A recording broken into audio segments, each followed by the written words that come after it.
होता सकेत बड़ी सूते में, दिक्कत हो जाए भोरे उठे में। होता सकेत बड़ी सूते में, दिक्कत हो जाए भोरे उठे में। छोटा सा सेज में निज करके तना बुझी हमारे परेशानी, काहे नहीं बुझा सिंगल पलंगिया पर डबल पदनी चाहनी कतरनी, देहिया में देह सटी होई नानी चाहनी कतरनी। अच्छा रोवे जानता नहीं।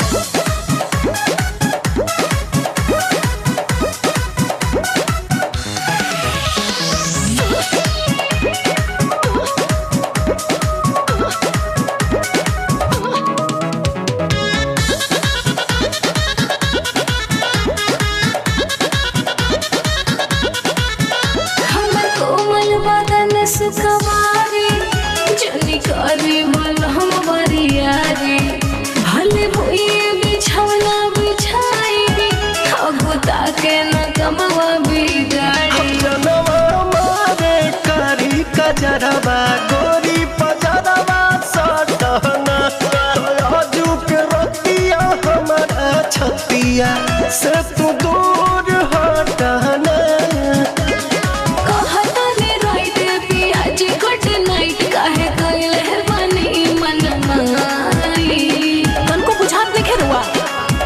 सिंगल पलंगिया पर डबल पदनी चाहनी कतरनी, तनी होने घुस के ना देहिया में देह सटी होई नानी चाहनी कतरनी।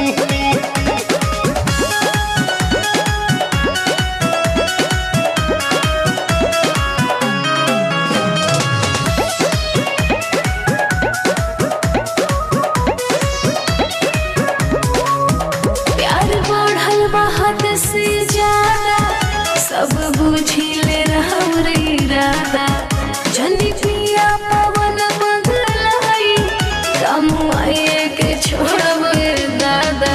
कबुल रोशन विश्वास बरदास करिहा, कि तू ना बुझे मजबूरी के करयास करिहा। बिना बुझले वाली साथे मिली न फल पहले मानी कहल, हम लड़ी कहना कवनो मानी। सुन सिंगल पलंगिया पर डबल पदनी चाहनी कतरनी, देहिया